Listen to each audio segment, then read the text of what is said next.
Hello বন্ধুরা, গত এক দশক ধরে চীনের আর্থিক বিকাশ আমেরিকার থেকেও 7 গুণ বেশি হয়েছে। এমনটা কেন হয়েছে কখনো ভেবে দেখেছ?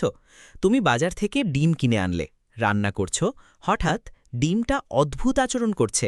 এটা কি আসল ডিম না? আরও ভয়ঙ্কর ব্যাপার হলো, এগুলো যদি শুধু গুজব না হয়। একটা দেশ যে নকল জিনিস দিয়ে শুরু করেছিল, আজ সেই দেশই পুরো পৃথিবীকে চ্যালেঞ্জ দিচ্ছে। হ্যাঁ, আমি বলছি চীনের কথা।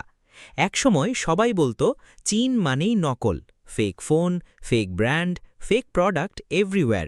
কিন্তু আজ এই একই দেশ বানাচ্ছে এআই, 5G, সুপারফাস্ট ট্রেন।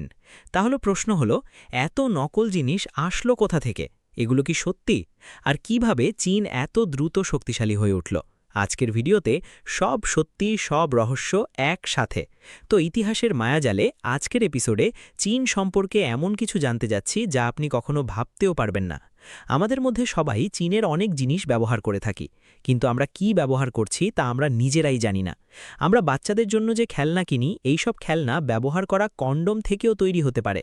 চীন সেক্স টয় বিক্রিতে বিশ্বে 1 নম্বরে আছে। 1980-90 এর দিকে চীন ছিল একেবারেই ভিন্ন, দরিদ্র, প্রযুক্তিতে পিছিয়ে। তখন তারা একটা সিদ্ধান্ত নেয়, নিজে বানানোর আগে শিখতে হবে। আর সেই শেখার সবচেয়ে সহজ উপায় কি? কপি করা। তাই শুরু হলো বিদেশি পণ্যের নকল তৈরি। কিন্তু এটা শুধু নকল না, এটা ছিল তাদের শর্টকাট টু লার্নিং। কিন্তু এই নকলের দুনিয়ার একটা অন্ধকার দিকও আছে। ইন্টারনেটে হয়তো তুমি দেখেছ নকল চাউল, নকল ডিম, নকল মাংস। শুনলে ভয় লাগে, তাই না? কিন্তু এখানে একটা টুইস্ট আছে। গল্পগুলোর অনেকটাই প্রমাণহীন।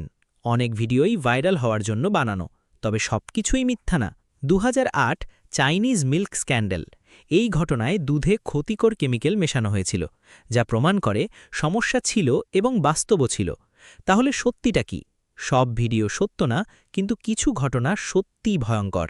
আর এই মিশ্রণটাই চীনের ইমেজকে রহস্যময় করে তুলেছে।